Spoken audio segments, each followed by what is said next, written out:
تاب کے درگے تیرگی پیروی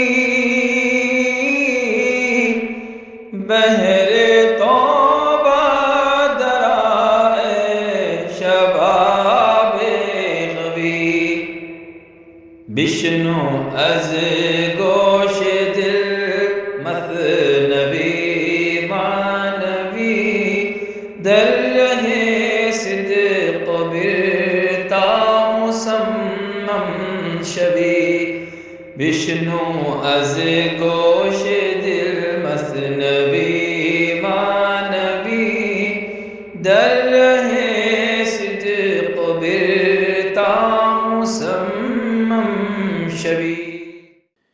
بسم اللہ الرحمن الرحیم، الحمدللہ رب العالمین والصلاة والسلام علی سیدنا و مولانا محمد سید الاولین والآخرین وعلی آلہ و اصحابہ اجمعین، اما بعد۔ گزشتہ ہم پڑھ رہے تھے کہ انسان جب غفلت کی نیند سوتا ہے تو بہت ساری چیزوں سے محروم ہو جاتا ہے، اور خاص طور سے ایسے وقت پہ جب کہ وہ پیاسا ہو اور دریا کے کنارے ہونے کے باوجود غفلت کی نیند سو رہا ہو، اور اس کو پتہ نہیں ہے کہ میٹھے پانی کا دریا اس کے پاس میں ہی ہے، اور وہ نیند سے بیدار ہوتا ہے، شدت پیاس میں پانی کی تلاش میں نکلتا ہے اور ایک سراب کو دیکھ کر اس کے پیچھے پیچھے چلا جاتا ہے۔ مراج جو ایلیوژن ہے اس کے پیچھے پیچھے جاتا ہے، لیکن وہ پانی حاصل نہیں کر پاتا کیونکہ وہاں پانی ہے ہی نہیں، اور جتنا وہ اس مراج کی طرف جاتا رہتا ہے اتنا ہی شفاف اور میٹھے پانی سے دور ہوتا چلا جاتا ہے۔ تو یہ غفلت کی نیند سونے والوں کا حشر ہے۔ اب مولانا روم نے بتایا تھا کہ جو لوگ غفلت کی نیند سوتے ہیں وہ ہمیشہ ایسی مبارک چیزوں سے محروم ہو جاتے ہیں۔ اب اگر آپ کو سونا ہی ہے تو کہاں سونا چاہیے تاکہ آپ غفلت کی نیند سونے کے باوجود نعمت سے محروم نہ رہنے پائیں، اس کو آپ سمجھا رہے ہیں۔ بس کسا عزم بجائے می کند از مقام کا غرض دروے بود۔ بہت سے لوگ ایسے ہوتے ہیں جن کو ان کا ارادہ دوسری طرف لے کے جاتا ہے، حاصل کرنا کچھ ہوتا ہے اور جاتے کسی اور مقام پہ ہیں۔ سو رہے تھے غفلت کی نیند، بیدار ہوئے، پیاس لگی اور تلاش کرنے لگے پانی کو، اور مراج نے، سراب نے ان کو ایک غلط راستہ دکھا دیا اور وہ چل پڑے۔ حالانکہ سراب کی طرف جانا ان کا مقصد نہیں تھا، پانی کی طرف جانا ان کا مقصد تھا۔ دید و لاف خفت می نایت بیکار، جز خیال نیست دست از وے بیدار۔ جو سویا ہوا آدمی ہوتا ہے، جو غفلت کا شکار ہوتا ہے، جس کو حقیقت کی خبر نہیں ہوتی ہے، اس کا دیکھنا کسی کام کا نہیں ہے، اس کا بولنا کسی کام کا نہیں ہے۔ اس کا بولنا شیخی بگھارنے میں شمار ہوتا ہے، جس کی کوئی اصلیت، کوئی حقیقت نہیں ہے، وہ صرف اپنے خیال میں جی رہا ہوتا ہے۔ جو لوگ صرف خیالی پلاؤ پکاتے ہیں اور لمبی لمبی ہانکتے رہتے ہیں، ان کا اصلیت سے کوئی تعلق نہیں ہوتا۔ اب مولانا روم کہتے ہیں کہ یہ خیالی پلاؤ پکانا چھوڑو، شیخی بگھارنا چھوڑو، غیر ضروری کے من گھڑت باتیں کہنا چھوڑو، اس سے کچھ حاصل ہونے والا نہیں ہے، اس سے دستبردار ہو جاؤ۔ خواب نا کی لیک ہم بر راہ خسب، اللہ اللہ بر رہے اللہ خسب۔ اگر تم کو نیند چاہیے، سونا چاہتے ہو تو سو، لیکن کہاں سونا؟ راستے پر سو، چلنے والے کے راستے پر سو۔ اس کو آپ اس طرح سے سمجھیے کہ آپ کسی ہال میں بیٹھے ہیں اور جس کے ساتھ آپ کو کسی مقام پر جانا ہے وہ بھی وہیں بیٹھا ہے۔ اگر آپ ہال سے اٹھ کر کسی کمرے میں جا کر سو گئے اور وہ جانے والا آپ کو چھوڑ کر چلا گیا تو آپ محروم ہو جائیں گے۔ تو کیا کرنا؟ نیند بھی آ رہی ہے، سونا بھی چاہتے ہیں اور اس کے ساتھ جانا بھی ہے، تو اس کے راستے میں سو جاؤ۔ جاتے جاتے جب وہ آپ کو ٹھوکر مارے گا تو آپ کی نیند کھل جائے گی اور آپ اس کے ساتھ جا سکیں گے۔ لیکن اگر آپ نے غفلت کی نیند کے لیے راستے پر سونا گوارا نہیں کیا تو وہ آپ کو چھوڑ کر چلا جائے گا۔ اس کے ساتھ آپ کو جانا ہے نا، اس کے ساتھ آپ کو جانا ہے، تو آپ ایسے مقام پر سو کہ وہ جاتے جاتے آپ کو یا تو اٹھائے یا پھر آپ آہٹ سے اٹھ جائیں تو آپ اس کے ساتھ جا پائیں۔ اور اس کا بہترین طریقہ یہ ہے کہ ایسے راستے پر سو جاؤ کہ وہ جاتے ہوئے آپ کو برابر ٹھوکر لگے اور آپ اٹھ سکیں۔ اور وہ اللہ کا راستہ ہے۔ اس راستے پر سو جاؤ تو اس راستے پر چلنے والا کوئی نہ کوئی آپ کو ٹھوکر سے اٹھا دے گا۔ تابوت کے سالکے برتو زند اس خیالات نواست برکنت۔ ہو سکتا ہے کہ کوئی راستہ چلنے والا تجھ سے بھڑ جائے۔ اللہ کے راستے پر جانے والے لوگ اگر آپ ان کے راستے پر سو جائیں تو کسی نہ کسی کا پاؤں تو آپ کو ٹکرائے گا، اور کسی نہ کسی کے پاؤں کی ٹھوکر سے آپ اٹھ جائیں گے اور آپ کی نیند چلی جائے گی۔ تو اپنے خیالات کو آپ نیند سے تعبیر کر رہے ہیں، جو بیکار خیالات ذہن میں آتے ہیں وہ نیند ہے۔ اس کو چلنے والے سے میچ کرو، چلنے والے کے خیالات سے میچ کرو، ان کے ارشادات و تعلیمات سے میچ کرو۔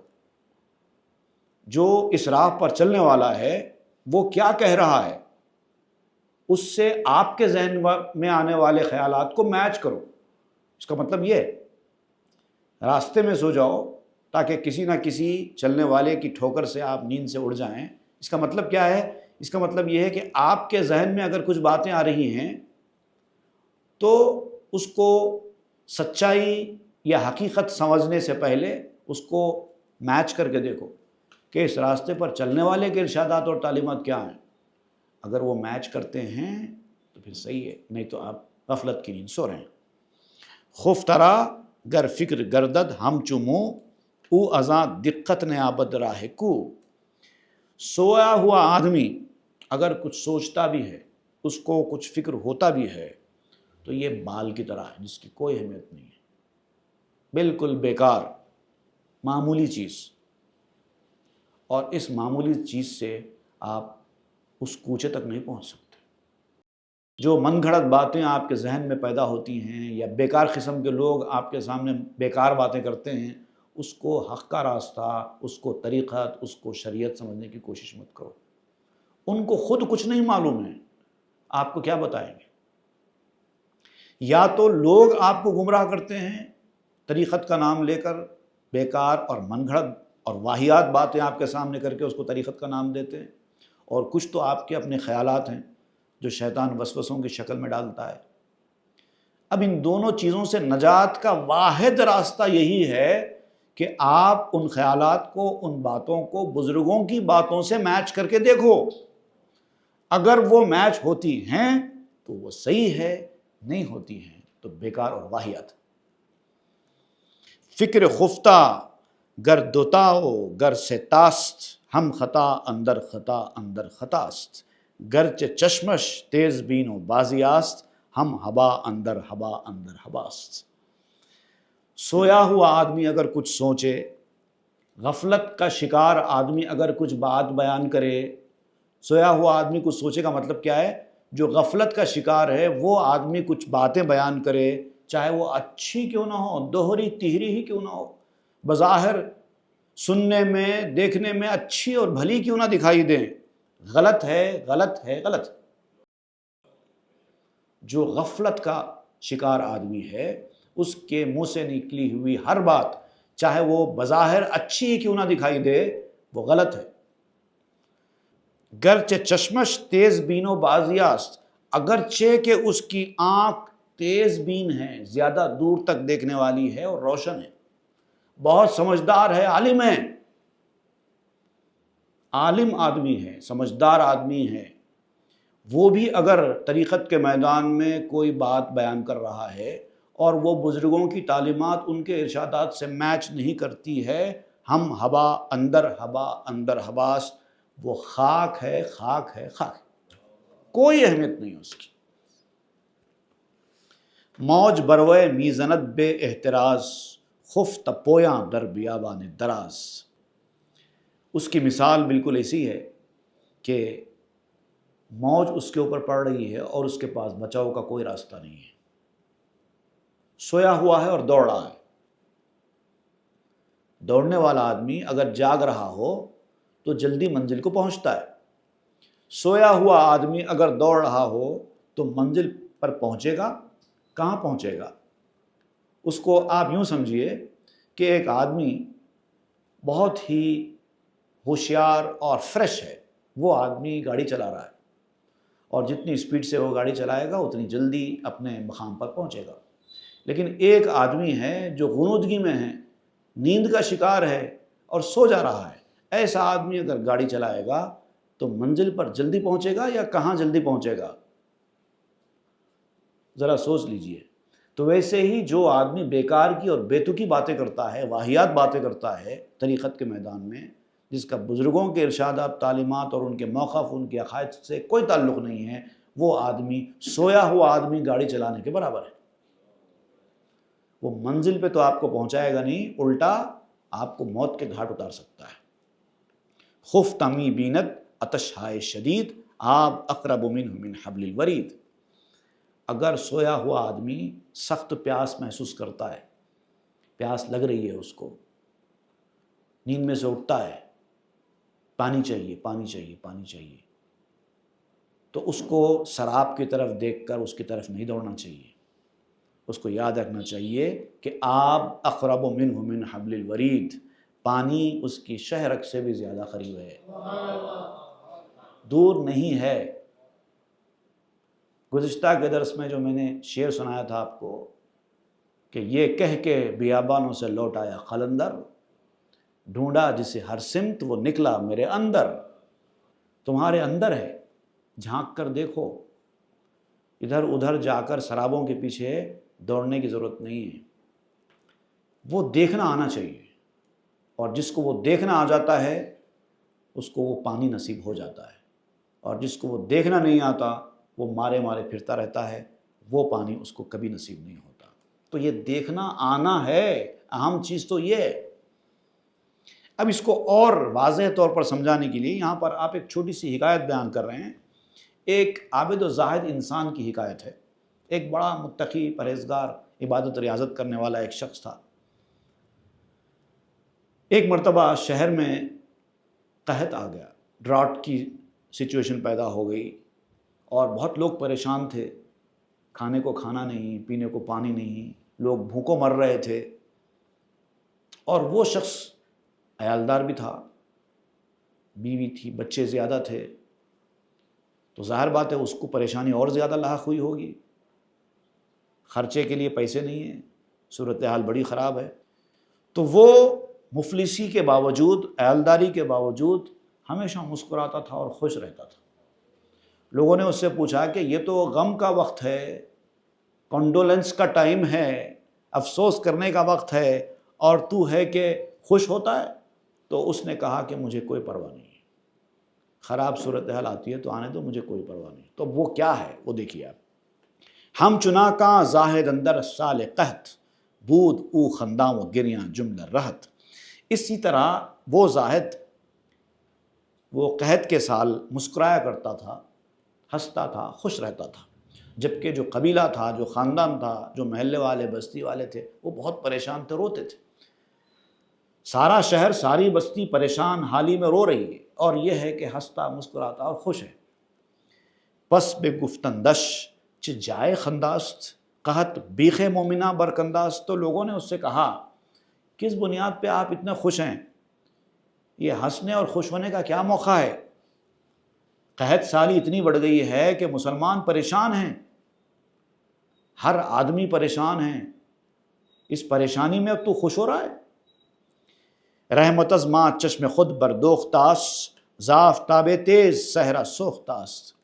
اللہ کی رحمت ہم سے دور ہو گئی ہے، رحمت نے اپنی آنکھیں بند کر لی ہیں، سورج سے جنگل جل رہا ہے، بھیانک گرمی ہے، سورج آب و تاب پہ ہے، بارش نہیں ہو رہی ہے، یہ صورتحال ہے۔ جنگل جل رہا ہے، جھاڑ پیڑ ختم ہو رہے ہیں، کھانے کو کھانا نہیں ہے، اجناس نہیں ہے، پانی سوکھ گیا ہے، یہ صورتحال ہے۔ اللہ کی رحمت کم ہو گئی ہے اور تو خوش ہو رہا ہے۔ کشت و باغ و رز سیاہ افتادہ است، در زمین نم نیست نئے بالا نہ پست۔ کھیتی سوکھ گئی ہے، باغ ختم ہو رہے ہیں، انگور کی بیل سڑ رہی ہے۔ انگور کی بیل سے مراد یہاں پر میوے کے درخت ختم ہو رہے ہیں، کالے پڑ گئے ہیں۔ زمین میں نمی نہیں ہے، دور دور تک زمین سوکھ گئی ہے، نہ اوپر نمی ہے نہ زمین کے اندر نمی باقی ہے، انڈر گراؤنڈ واٹر بھی ختم ہو گیا ہے۔ خلق می میرند زی قحط و عذاب، دہ دہو ست ست چو ماہی دور زاب۔ اس قحط سالی میں، اس ڈراٹ کی سچویشن میں جو عذاب آیا ہے اللہ کا، اس سے لوگ مر رہے ہیں، 10 آدمی مر رہے ہیں، 100 آدمی مر رہے ہیں، لوگوں کی میتیں نکل رہی ہیں، بالکل صورتحال ایسی ہے جیسے مچھلی کو پانی میں سے نکال دیا گیا ہو، سارے لوگ تڑپ رہے ہیں۔ بر مسلمانہ نمی آری تو رحم، مومنہ خیشند یکتن لحم و شم، کیا تمہیں مسلمانوں کی حالت پر رحم نہیں آتا؟ صورتحال اتنی بگڑ چکی ہے اور تم خوش ہو؟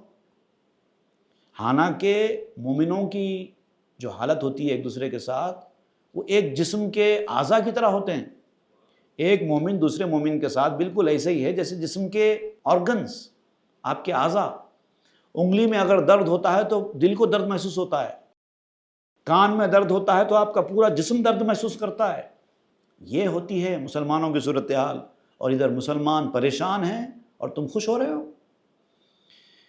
رنج یک جزوے زتن رنج حماس، گردم سلہست یا خود ملحماست، جسم کے ایک جز کو اگر تکلیف ہوتی ہے تو پورے جسم کو تکلیف ہوتی ہے، چاہے وہ صلح کا وقت ہو چاہے وہ جنگ کا وقت ہو۔ تو اگر تم ایمان والے ہو تو دوسرے ایمان والوں کے درد تکلیف کا احساس تم کو ہونا چاہیے۔ کس بنیاد پر تم خوش ہو رہے ہو؟ گفت در چشم شما قحطست این، پیش چشمم چون بہشتستی زمین، تو اس نے کہا یہ جو قحط نازل ہوا ہے یہ تمہاری نظر میں قحط ہے، میری نظر میں کوئی قحط نہیں ہے، یہ تو میری نظر میں زمین جنت ہو گئی ہے، میں تو یہ زمین کو جنت مانتا ہوں۔ من ہمی بینم بہر دشت و مکان، خوشہا انبہ رسیدہ تامیاں، میں ہر جنگل میں دیکھ رہا ہوں، ہر جگہ دیکھ رہا ہوں کہ ہر طرف کھیتیاں ابھری ہوئی ہیں، جنگل ہرے بھرے ہیں، کھیتیاں سرسبز و شاداب پتوں سے لہرا رہی ہیں، مجھے تو یہ دکھائی دے رہا ہے۔ خوشہا در موج از باد صبا، پر بیاباں سبز تر از گندنا، جھاڑوں کے بالیاں، اس کے خوشے، اس کے پتے ہوا سے جھول رہے ہیں، میری نظر میں تو ایسے دکھ رہا ہے۔ جنگل تو بھرا ہوا ہے ہریالی سے، اور سرسبزی شادابی اتنی زیادہ ہے، گندنا سے بھی زیادہ سرسبزی شادابی ہے۔ گندنا جو ہے اصل میں ایک سبزی کا نام ہے، ایک قسم کی سبزی ہوتی ہے، ترکاری ہوتی ہے، پیاز کی طرح اس کا شیپ ہوتا ہے، لیکن پیاز کی طرح تیز نہیں ہوتی، بلکہ اس کا فلیور تھوڑا سا مائلڈ ہوتا ہے۔ پیاز لہسن کی قسم کی ایک سبزی ہوتی ہے، اور وہ جھاڑ کے پتے بھی کھائے جاتے ہیں۔ یہ جو انین لائک بلب ہے اس کو لیتے ہیں لیک، اس جھاڑ کا نام ہے لیک انگریزی میں، اس کو اردو میں گندنا کہتے ہیں۔ تو یہ ہرے کلر کے، ہلکے ہرے کلر کے پتے ہوتے ہیں، اسی لیے آپ نے دیکھا ہوگا کہ ہلکے ہرے رنگ کو لیک گرین بھی کہا جاتا ہے، اسی لیے کہا جاتا ہے وہ لیک کے جھاڑ کی طرح کے پتے ہوتے ہیں، اور اس کی پروفائل کافی نیوٹریشس ہوتی ہے، بہت رچ نیوٹرینٹس ہوتے ہیں اس کے اندر، vitamins, minerals, antioxidants, fibre, potassium, sulphur بے حساب ہوتے ہیں، اور خاص طور سے کولیسٹرول کو کم کرنے کے لیے وہ استعمال میں آتی ہے، دواؤں میں استعمال ہوتی ہے۔ تو گندنا جیسا ہلکے گرین کلر کے جھاڑ ہوتے ہیں وہ دکھائی دے رہے ہیں مجھے ہر طرف۔ زازمو من دست بروے میزنم، دست چشم خیش را چوں برکنم، اور مجھے یہ صرف دکھائی جو دے رہا ہے یہ محض ایک ایلیوژن نہیں ہے، میں ان کو ہاتھ لگا کر دیکھتا بھی ہوں، ایسا نہیں ہے کہ صرف مجھے نظر آ رہا ہے، بلکہ میں ان کو ہاتھ لگا کے چھوتا ہوں، دیکھتا ہوں، تو اپنی نگاہ سے جو میں دیکھ رہا ہوں، اپنے ہاتھ کو چھو کر جو چیز میں محسوس کر رہا ہوں، اس سے انکار کیسے کروں؟ کچھ عجیب عجیب قسم کی باتیں کرنے لگا، یہ بات لوگوں کی سمجھ میں نہیں آ رہی تھی۔ یار فرعون تنید اے قوم دوں، زاں نماید مر شمارا نیل خوں، اے چھوٹے ذہن والے لوگوں، دراصل تم لوگ فرعونی جسم کے یار ہو، تمہارا جسم فرعونی جسم ہے، تم کو صرف ظاہر نظر آتا ہے، تمہیں تو دریائے نیل میں بھی خون نظر آتا ہے، تمہاری حالت یہ ہے۔ عام طور پر یہ سمجھا جاتا ہے کہ فرعون دریائے نیل میں غرق ہوا تھا، حالانکہ ایسا نہیں ہے، چونکہ ایک روایت ہے اس لیے یہاں پر مولانا روم دریائے نیل کا ذکر کر رہے ہیں۔ جو نائل جس کو کہا جاتا ہے وہ ایک دریا ضرور ہے ایجپٹ میں، لیکن فرعون جہاں غرق ہوا تھا وہ دریائے نیل نہیں ہے، بلکہ وہ سمندر کا حصہ ہے۔ ریڈ سی سے ایجپٹ کے اندر کے حصے میں جو حصہ پھاڑتے ہوئے ایجپٹ کو آگے نکلتا ہے، وہ چھوٹا سا سمندر ہے، اس کو کہتے ہیں خلیج سویس، گلف آف سوئس، وہ ہے اصل میں اس کا کوئی حصہ ہے جہاں پر فرعون غرق ہوا تھا۔ یار موسی یہ خیرت گردید زود، تان امانت خون و بینی داب رود۔ تو تم بھی اگر موسیٰ کے عقل کے یار بن جاؤ تو پھر تم کو وہ خون دکھائی نہیں دے گا، تم دریا کا پانی دیکھ سکو گے۔ سمندر تو وہی تھا، اس نے موسیٰ اور ان کے ساتھیوں کے لیے راستہ بنایا، اور فرعون اور اس کے ساتھیوں کو اس نے غرق کر دیا۔ تو یہ بھی جو صورتحال پیدا ہوئی ہے یہ بھی اسی طریقے کی ہے۔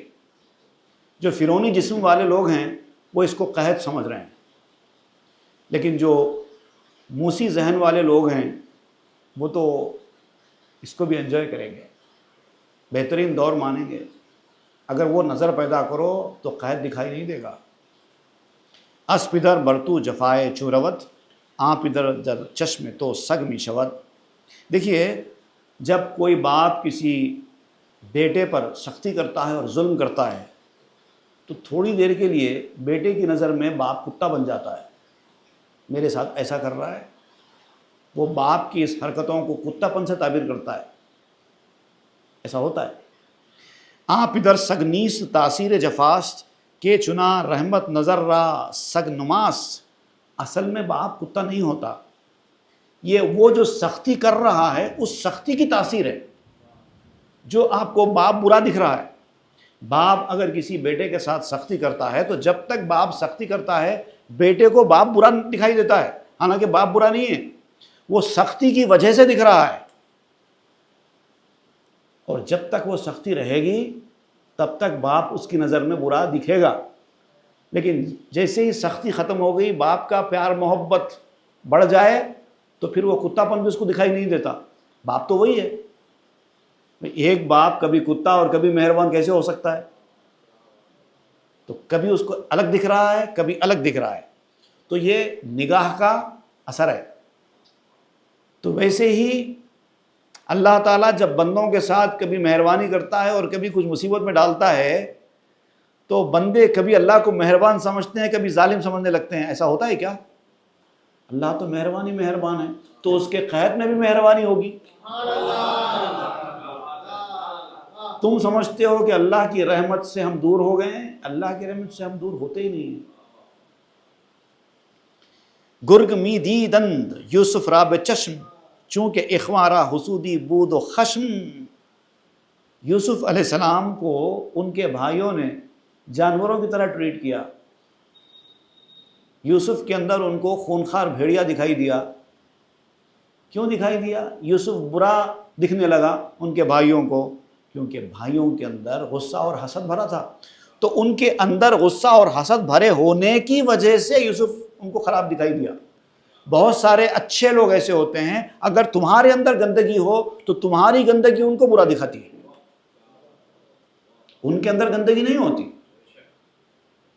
اچھے لوگ بھی اگر آپ کو برے دکھائی دینے لگیں، ان کے حرکتیں، ان کی چال، ان کے فیصلے بھی اگر آپ کو برے دکھائی دینے لگیں تو سمجھ لو کہ برائی تمہارے اندر داخل ہو چکی ہے، یہ اس کا اثر ہے۔ باپ ادھر چوں صلح کر دی خشم رفت، آ سگی شد گشت بابا یار زفت۔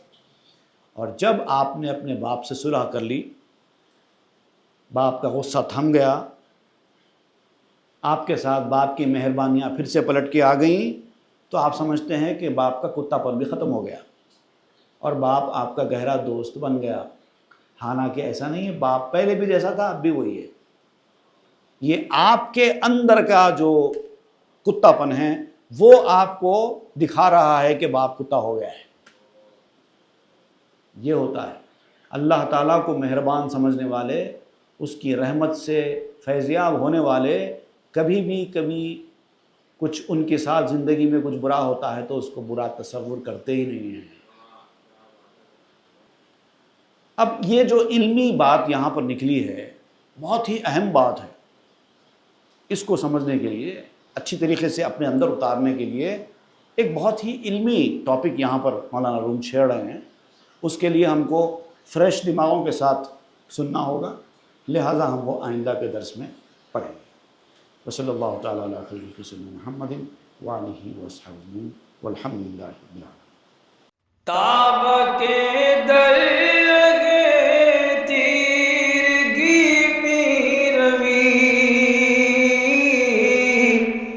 بہر توبہ درائے شباب غوی، بشنو از گوش دل مثنوی معنوی، در رہے صدق برتا مسمم شوی، بشنو از گوش دل مثنوی معنوی، در رہے صدق برتا مسمم شوی۔